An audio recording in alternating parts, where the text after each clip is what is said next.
On my way to the hotel, the Morton gang caught up. I owed them money, a lot of it. I can't remember what for. Probably some dumb gambling debt growing in size for each payment missed. I punched one of them out, and I sent the others packing. Just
I found him.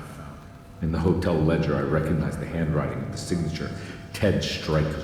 It was him. I could feel it. It was the kidnapper I was hunting. I put on my knuckles and hurried up to his room.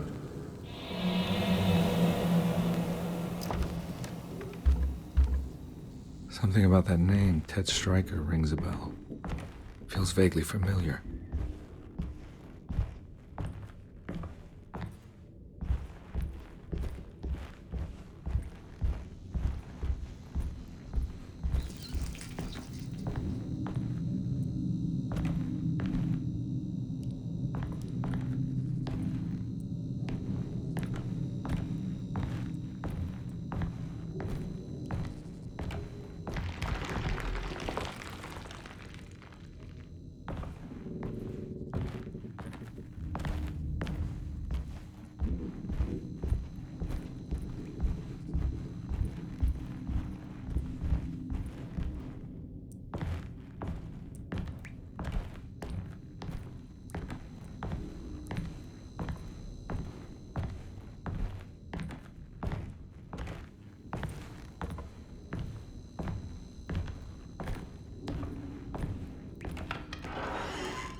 recognize this room, but I didn't catch up with them here. I must have followed them. But where?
That's right, he was running away, ditching his old life and marriage in New Orleans to find something better in Tallahassee. And he took his daughter with him against the will of the mother. That's why she hired me. But I stopped him. I caught up with him at the Pearl River Bridge.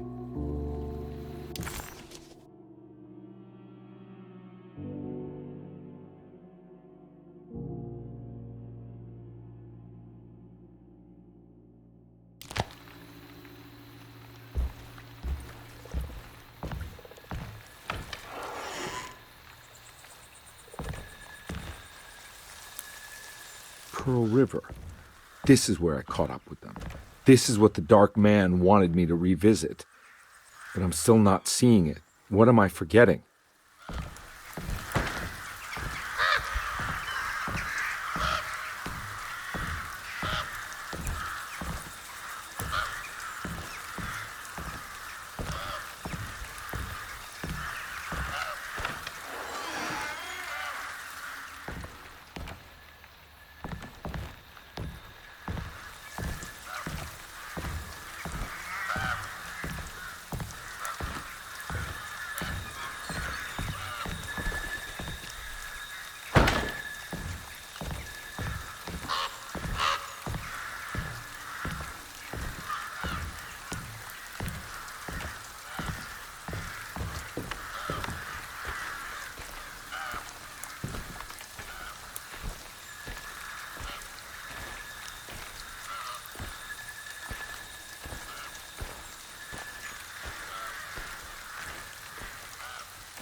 was her all along.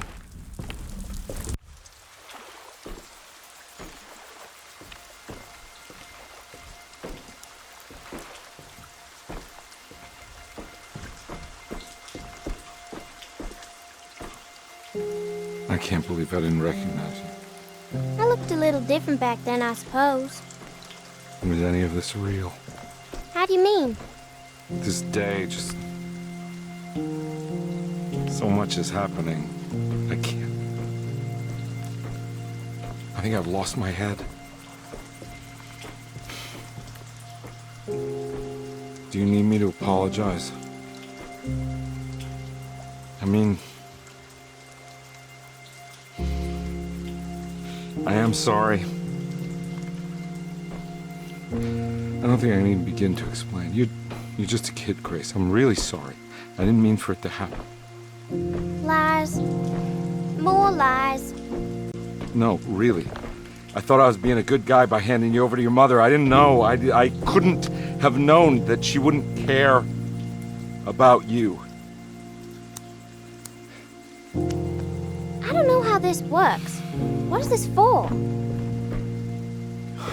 Some form of admission of guilt. Maybe acceptance. It's what the Dark Man wants. I guess we just watch my father die again then. You think he's alive? I know he is. He's down there, scared that he won't be able to get out. That he will drown with his daughter again. What are you saying? We gotta save him! We? Do it yourself. I'm down there with him, remember?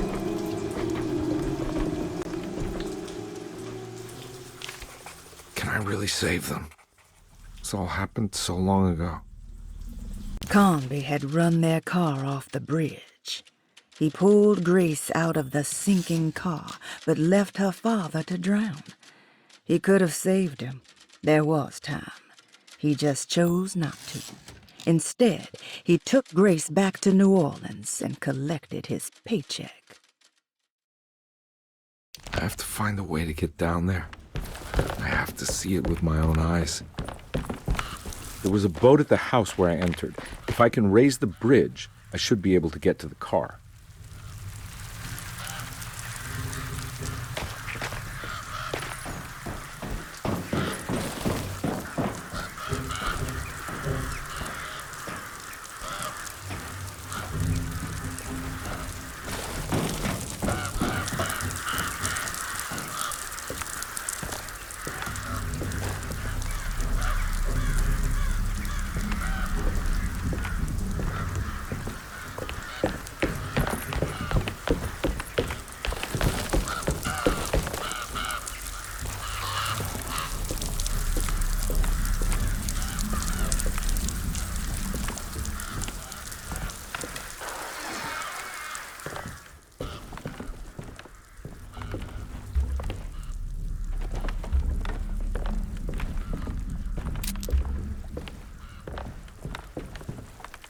This must be where the bridge is operated.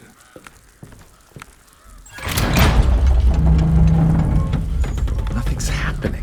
It's like something's holding it back.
can't go that way.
My God, Carnby. Are you okay? Don't leave me alone. What the hell have you been doing? What's going on here? Look at this mess! I'm sorry, Mrs. Thompson. Don't make me kick you out of this house. Now get out!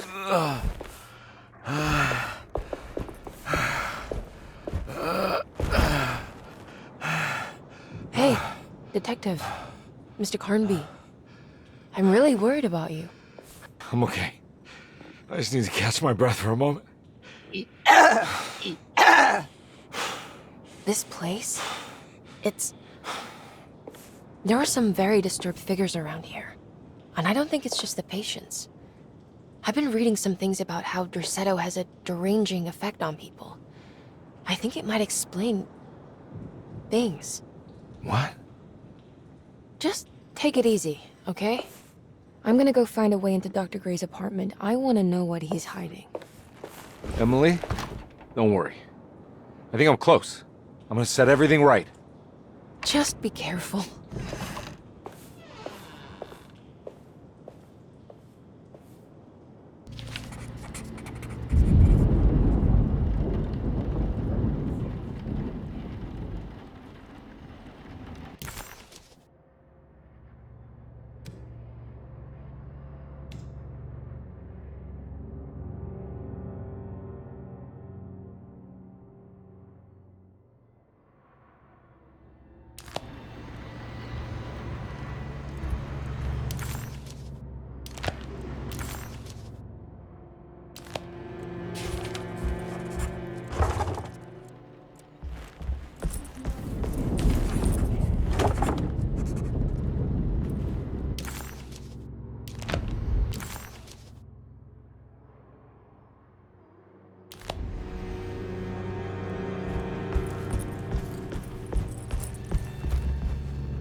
Detective, am I glad to see you. Lock the door, will you?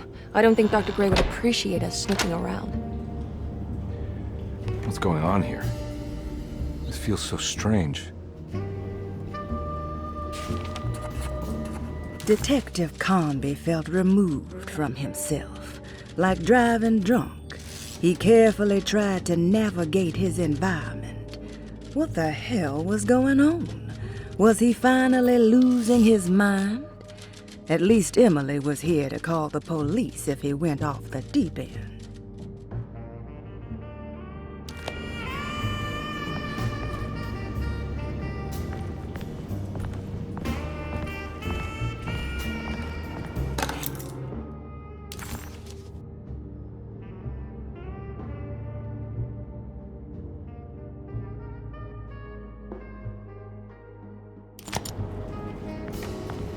There's a book missing.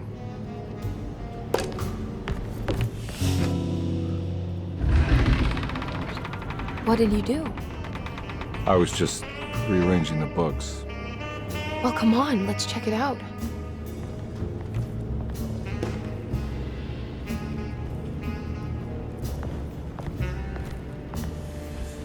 I think I'm beginning to understand. Dr. Gray is dealing with some kind of mass delusion.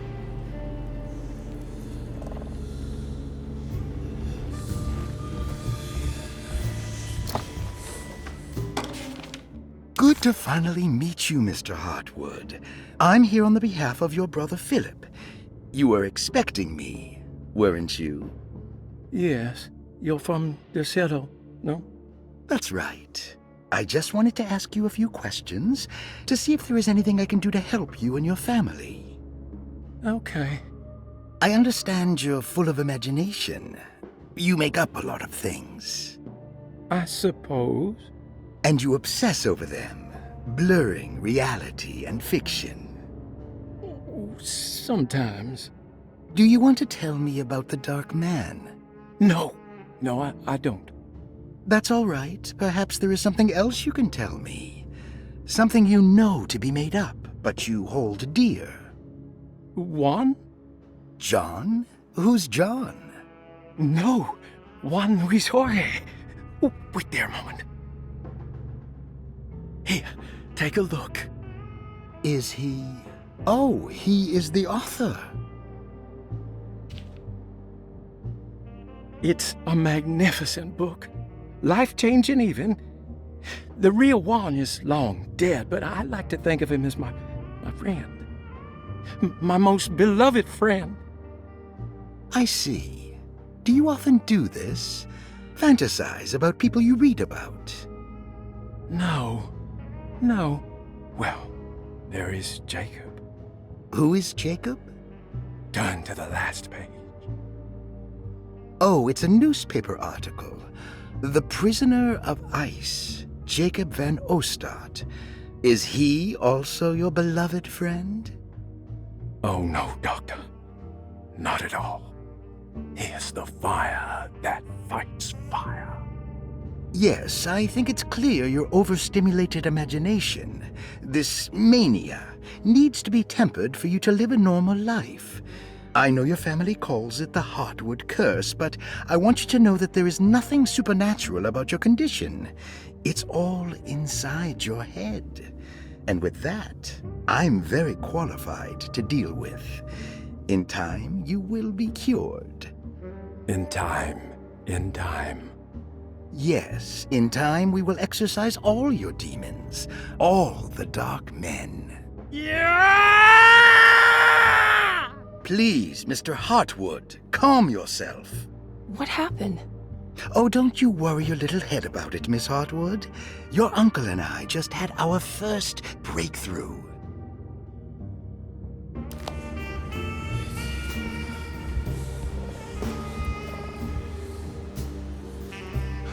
What were you saying about mass delusion? DeSoto seems to have a deranging effect on people living close by.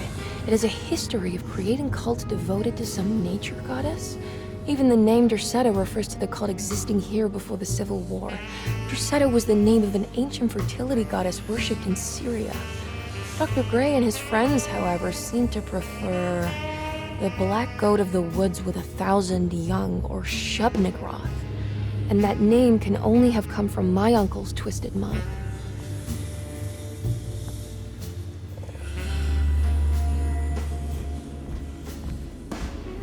That mark on the floor looks like talisman positions, but from which direction should I look at it? The Snake Dagger, a monograph by Yael Klein.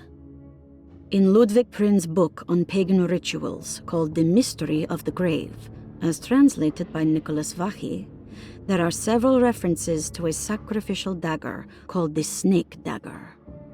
It has long been thought of as a poor translation of the original text, that it would be more appropriate with worm dagger from the Latin vermis cultrum. This seems natural following the recent consensus that the original title of Prin's book, De Vermis Mysteris, should literally translate to the mystery of the worm. However, this would take away from Vachy's great effort at translating the underlying meaning of the words and revealing several cultural beliefs. While Prin certainly was using the term worm as a symbol or synecdoche for death and the dead, which is made clear by the contents of the book, in the case of the dagger, we shouldn't be too hasty to dismiss his translation. Reading through Vachy's correspondence with his patron, it appears that he had more than just the Latin text at his disposal. Vachy had dug up Prin's living relatives and uncovered...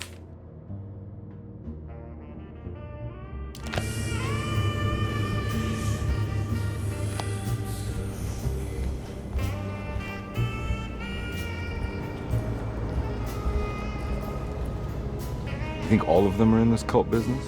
Even Jeremy? I'm not sure any of them have a choice at this point. We just need to find a way to stop all of this.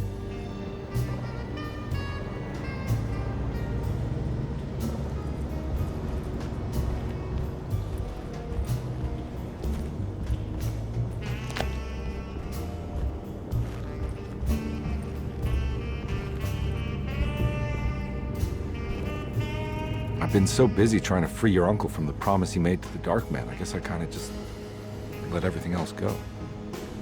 Don't worry, Detective. I feel like we're close. I'm sure Jeremy will turn up.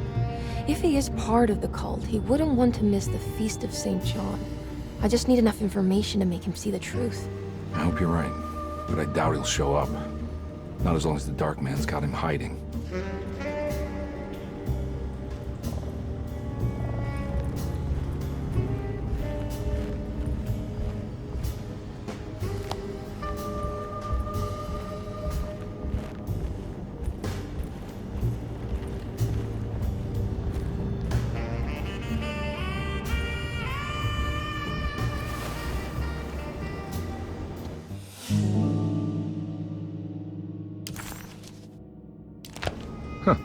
Has that been there this whole time?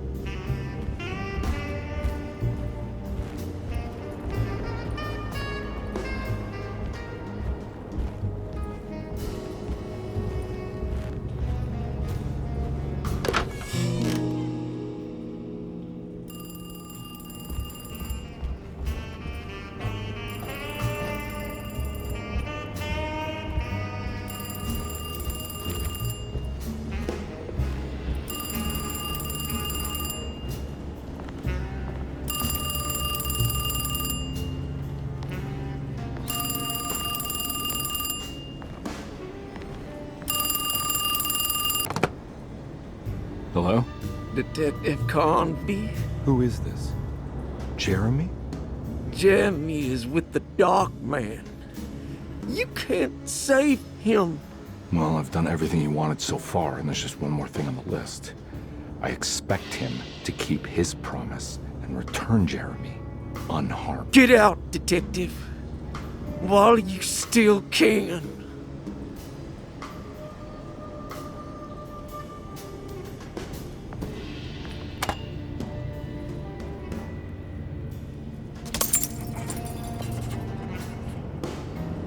Detective Carnby wanted nothing more than to make sense of it all. But clearly, that was not in the cards right now.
Okay.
You okay? You look a little frazzled. Just stupid telephone. I know. I tried calling the police earlier. The telephone is completely dead. It's not... Yeah, no, the telephone isn't working.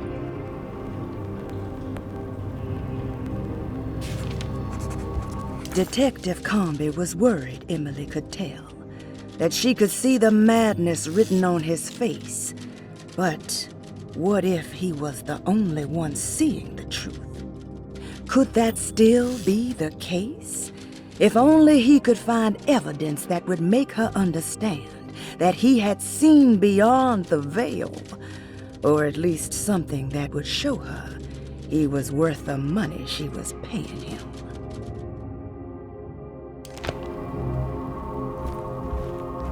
Miss Hartwood, I think you're gonna want to see this. Is there something in the closet? Yeah, there is. You don't see the very obvious gate leading to whatever Jeremy's madness is serving up next? I don't understand. Are you making some kind of fashion metaphor? I'm sorry, I don't have time for this. Can you just tell me what you're doing? You don't see this. It's fine. It's fine. Catch you later. Are you going inside the closet? Yeah. You got a problem with that? No. Do what you think is right, Detective. Sorry, I didn't mean to. Goodbye, Miss Hartwood.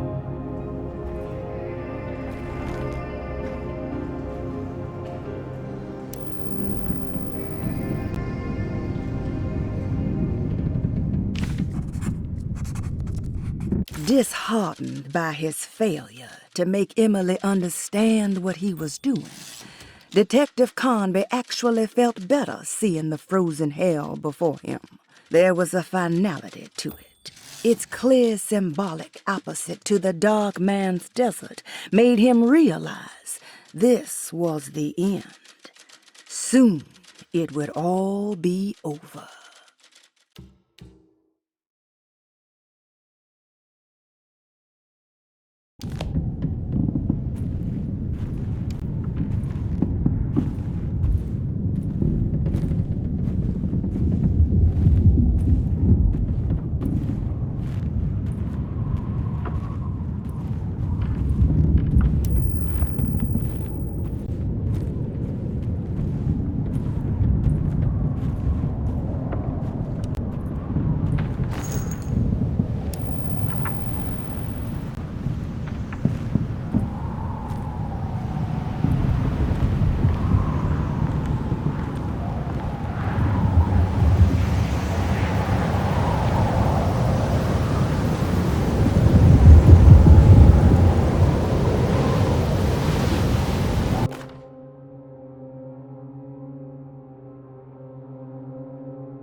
found the ancient stellarium perched on a cliff facing the Arctic Ocean after a day of sailing due north of the Eskimo encampment.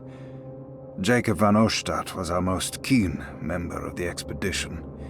He had been chasing down the source of a peculiar type of crystallized metal present in several sacred items among the natives on the northeast coast of Greenland. The site was a remarkable find for any explorer, and we were all enraptured in our search for enlightenment and meaning.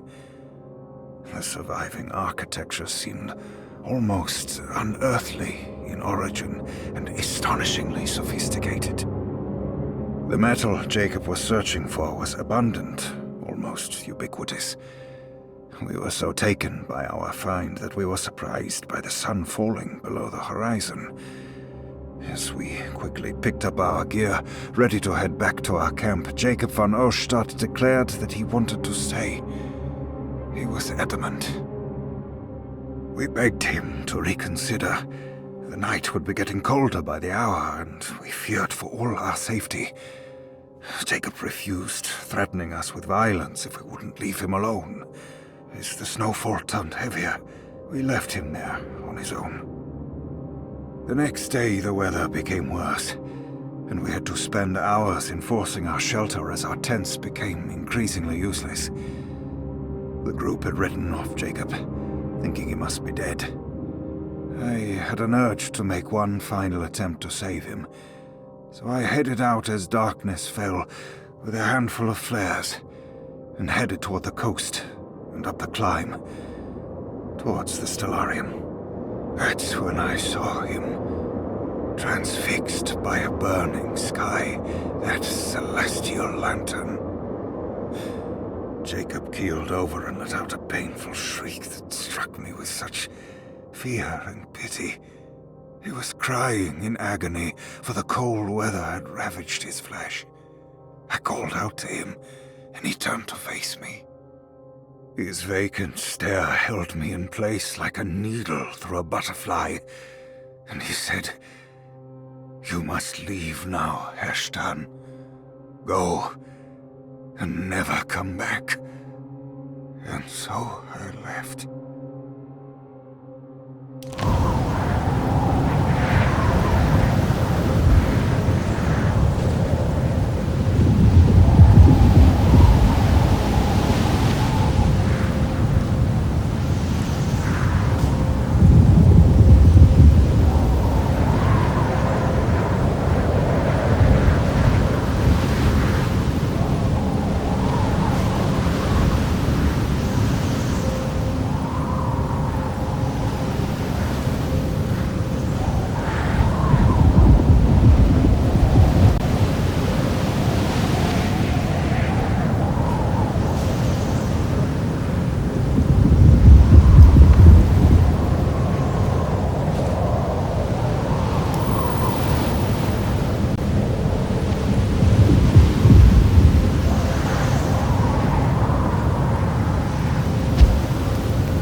Hey, you!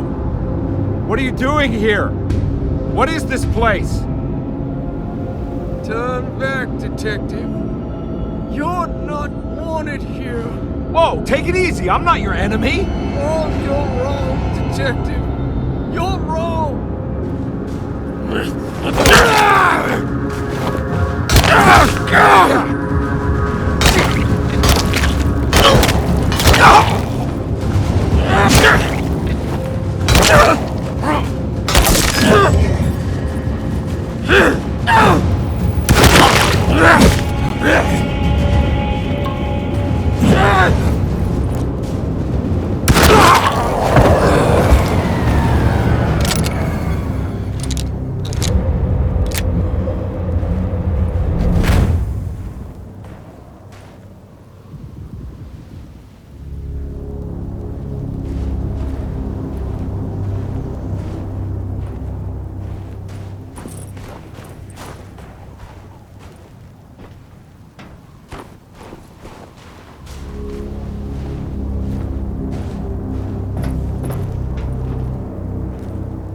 I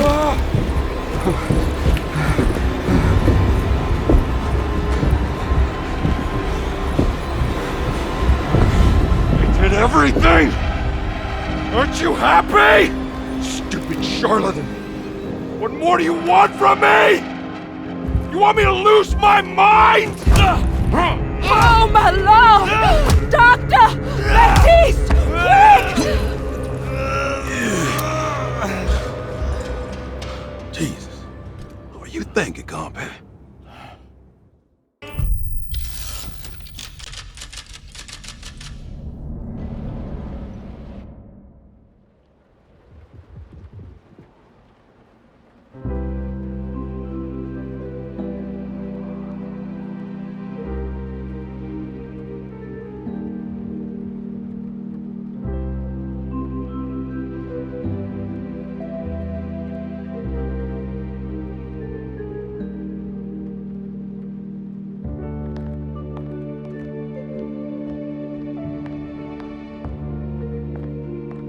You're awake?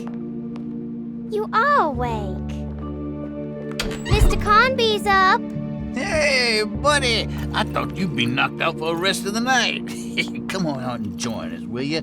I'll save you some gumbo. Good to have you back. You gave us all a good scare. What happened? You had a psychological breakdown. Sorry for manhandling you, but you're being violent. You stabbed Jeremy and then punched Dr. Gray. Are they... okay? Jeremy's a little strange, but everything's back to normal. Really? All thanks to you, Carnby. You want to try standing up?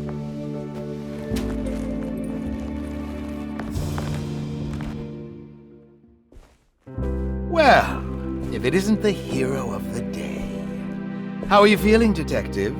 Never better. How about you two? Hey, Jeremy, I didn't do too much damage, did I? Things are fine. Very quiet. What's up with him? Painkillers? No. You see, despite you having the finesse of a one-eyed butcher, you managed to lobotomize dear Jeremy. I did what?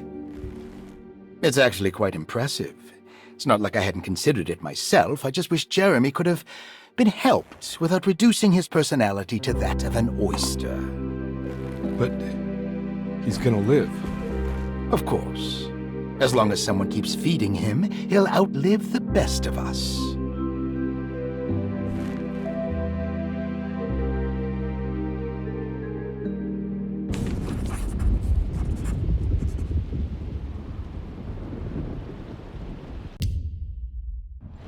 Everything was back to normal. Did any of it really happen? What had Carnby actually been doing all night?